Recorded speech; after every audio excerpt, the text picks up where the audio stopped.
কেউ কথা রাখেনি। ৩৩ বছর কাটল, কেউ কথা রাখেনি। ছেলেবেলায় এক অষ্টমী তার আগমনী গান হঠাৎ থামিয়ে বলেছিল, শুক্লা দ্বাদশীর দিন অন্তরাটুকু শুনিয়ে যাবে। তারপর কত চন্দ্রভোগ অমাবস্যা এসে চলে গেল, কিন্তু সেই অষ্টমী আর এলো না। ২৫ বছর প্রতীক্ষায় আছি।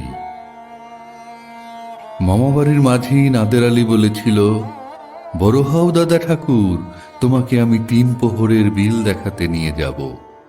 সেখানে পদ্ম ফুলের মাথায় সাপ আর ভ্রমর খেলা করে।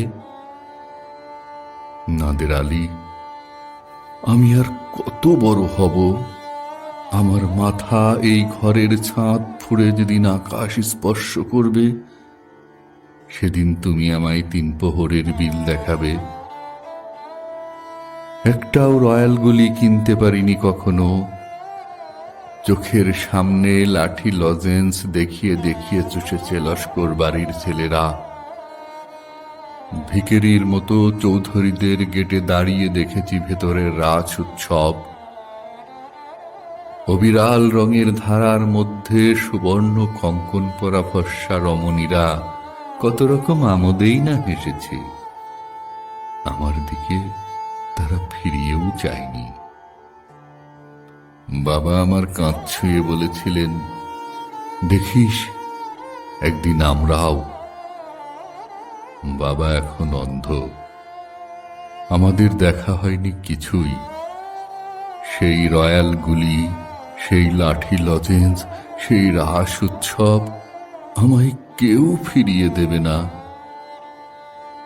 বুকের মধ্যে সুগন্ধি রুমাল রেখে বরুণা বলেছিল, যেদিন আমায় সত্যিকারের ভালোবাসবে, সেদিন আমার বুকেও এরকম আতরের গন্ধ হবে।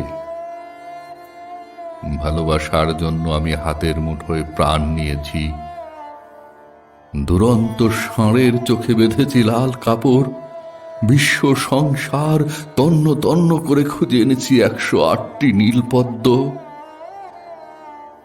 তবুও কথা রাখিনি বরুণা।